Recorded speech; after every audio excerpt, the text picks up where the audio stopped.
Navštívil som predposledný prípravný zápas našej reprezentácie pred majstrovstvami sveta.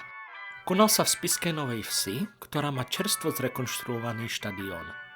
Zvonku na to ale moc nevyzerá, fasáda zostala stará. Pred štadiónom bola rovnaká fanzóna ako na majstrovstvách sveta v Trenčíne. Hneď po vstupe na štadión ma privítal zrekonštruovaný priestor a bufet. Ale hlavné prekvapenie ma čakalo, keď som si sadol do hľadiska. Nová tvár vyzerá pekne, páči sa mi aj dosť veľká kocka. Najprv nastúpili hráči Dánska a potom aj naši borci. Pred zápasom zazneli aj hymny oboch krajín. Zápas sa začal a ako prvý z gólu sa radovali dánsky hráči. Tu mám trochu výčitku ku kompetentným, žiadny opakovaný záber gólu na kocke. Naši hráči sa moc do šanci nedostávali, ale za to dávali šance súperovi, ako napríklad presilovku od dvoch hráčov. Ale Dáni touto šancou pohrdli. Ale udreli znova v tretej tretine.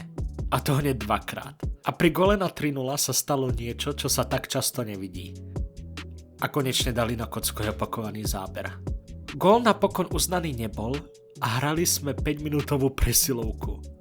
Výkon v nej bol ale rovnako tragický ako celý zápas a tak zmenu skore nepriniesla.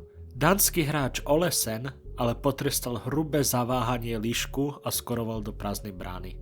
Konečný výsledok 3:0 pre Dánsko. Verím, že na majstrovstvách predvedieme lepší výkon, už sa na to teším a samozrejme videá zo Švajčiarska chýbať nebudú.